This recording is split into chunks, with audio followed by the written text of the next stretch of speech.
Saints select Cameron Jordan. He really should have been a tight end. He just likes hitting people. Down again. Cameron Jordan. He's taken down Cam Jordan again. And your best player takes over when you need it the most. If you look at the last 11 years of my career, after I earned the right to play on third down, you go from rookie year having 1 sack to where I'm at now. I just needed opportunity.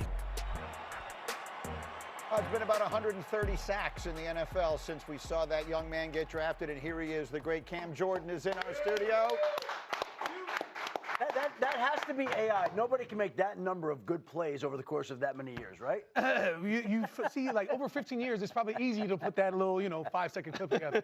Shefty is sitting there with the phone. He broke the news about Harbaugh last night. He's looking to break more news. Are you here to announce something? Heck yeah, I'm announcing that here I am on set with you guys. Okay, fair enough. And, and I'm always overly blessed, highly favored. My cup runneth over. All the things. So what else could we be talking about? Okay, fair enough. Right. We'll leave it there. We'll be delighted to leave it there. Okay, I want to get into a million different things while we have you here. Mm-hmm. Let's start with your team. Yeah. Going into last year's draft, there was so much talk about Tyler Shuck. A lot of the guys who work with us on our draft coverage, particularly Louis Riddick, super high on him. Mm-hmm. I think we saw why towards the end of the season. What do you see in your young quarterback? What did you see in my young quarterback? I mean, you saw the way he turned it on. If had you asked me this in training camp, I'd be like, oh, he needs some time to cook. Mm-hmm. And we did. He took over the last 9 games and went 5-4 or whatever that ratio was. But in those games, you saw something that could excite you. You saw something that could excite a fan base. You saw him be able to be elusive, able to turn corners. He's faster than he looks. Mm-hmm. Man. Yeah, go expound on that a little bit. Say what you mean by that, Cam? I like the way you're talking on this. We had stage. Spencer Rattler. You knew he was shifty, and then you had Tyler, and I was like, hey, man, he might be more of a pocket passer. Yeah, that's what I thought. You know what I'm saying? When I saw him. 6'5", built like Dan. Yeah, we know what that means. You understand that he had arm talent. He could read the right reads. And then he just progressed. And every game he got better. And every game he got even better. And you're like, dang, he's going to slow down. And he got better. And then he showed us in the Atlanta Falcons game, he threw an interception. And I was like, dang, he might get rattled. No. The next drive on down. Hey, I'll score it. Don't worry, I'll score it myself. Mm. So look to the future, looking pretty bright in New Orleans now. Some young pieces, young coach, young quarterback, and away you guys go forward. Let's put you to work here as an analyst. You played a lot of the playoff teams this year. We start with Buffalo. You played against him this year, against Josh this year. You had a sack in a game in which the Bills won.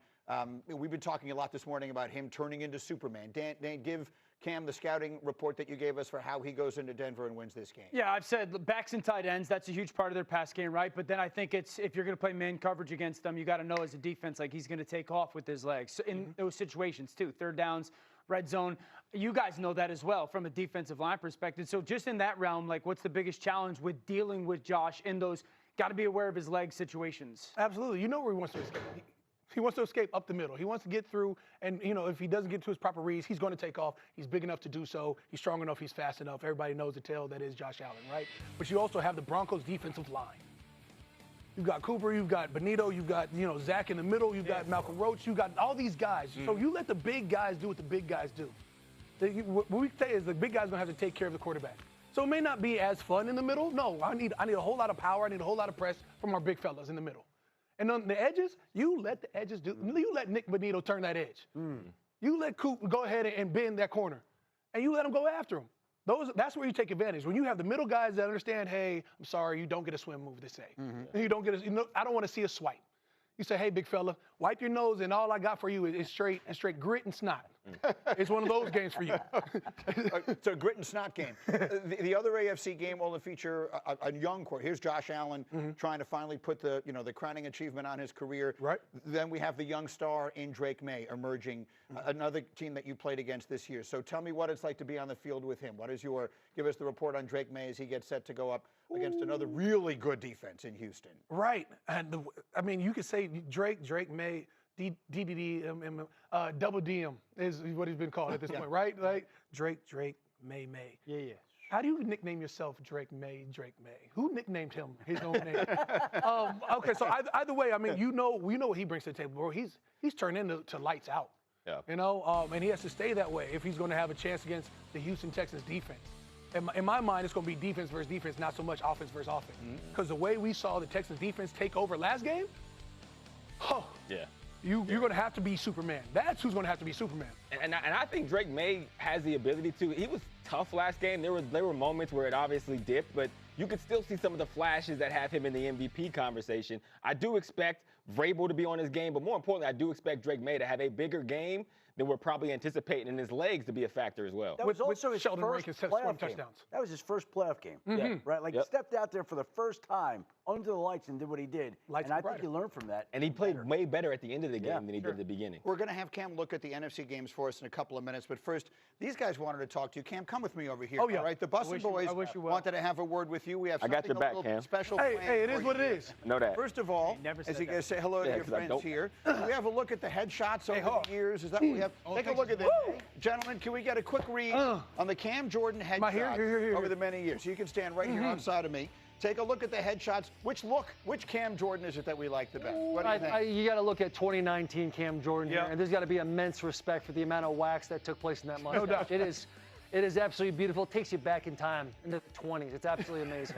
In the meantime, we have something that we found a little bit interesting here, right? Something that I think you'd be particularly interested in hearing, Taylor. Cam was talking in another place. He, of course, a great defensive lineman. You, of course, a great offensive lineman. Let's hear this all together, shall we? A guy who ain't seen his toes in 10 years, you're telling me I can't beat him off the edge? Stop. There's the offensive linemen that they swear are athletic, and They are athletic. You're not.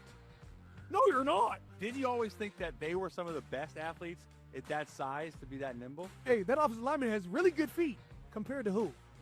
The other fat ones. Lawan, your thoughts? Well, now you know, Lawan. He's old lineman at all hard. There's a lot of extra medium gentlemen out there that don't have a voice or a platform to stand on. And I thought to myself, okay, Arizona cat, I'm an Arizona cat. Absolutely. This individual goes to Cal, great educational school, so my boy's got to be smart. So then I start to worry about his mental prowess. Is he going to be okay?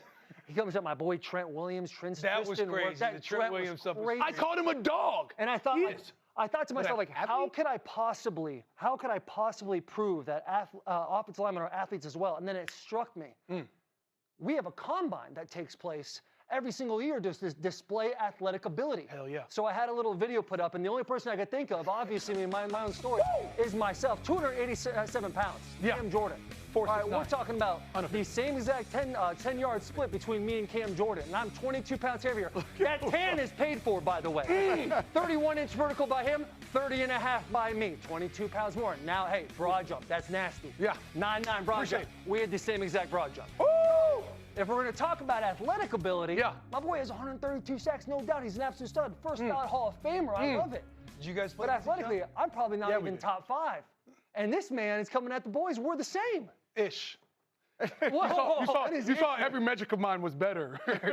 Broad jump. Ish. Oh, there we go. Broad jump. Our 10-yard split. You didn't take. Did you take the 5-5? You didn't. That was that got lost. Right. They didn't have everything explosive. Got it. It was 2011. But I also took out the bench press where I did 5 more reps. So it's all good.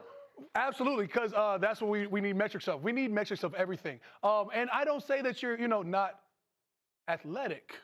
Hold on now. I said you weren't an athlete. There's a difference. Athlete means, hey, when we go pick up ball, right? You're not the first one getting picked. I am. But like when we think about pickleball or tennis, Trent Williams is a dog. He's playing beyond the arc. He can windmill dunk. I'd love to see that happen. He's playing. But that means it might not happen anymore. In my defense, right? This is put out there. In my defense, when you're a big kid, right? 10 years old, 11 years old, you're playing pee-wee, you're a little butterball. Guess what position they put you at? Offensive line. Okay. So, and when you're a failed basketball player or you're a tight end that eats too much, guess where they put you? Offensive line. Okay. So when you lose your athleticism, where do they put you? Offensive line. That's all I'm saying. That's all I'm saying. Right. Come back with some heat. Right. Buddy, he made a couple good points. He's talking about a couple of guys that like a little extra portions in their life. That's all we're talking about. And that's what I'm saying. When them calves and the ankles ratio start matching, guess where you end up? All right. This debate will rage on. In the meantime, we'll look ahead to the showdowns in the NFC. We got Caleb versus Stafford. We got Dan versus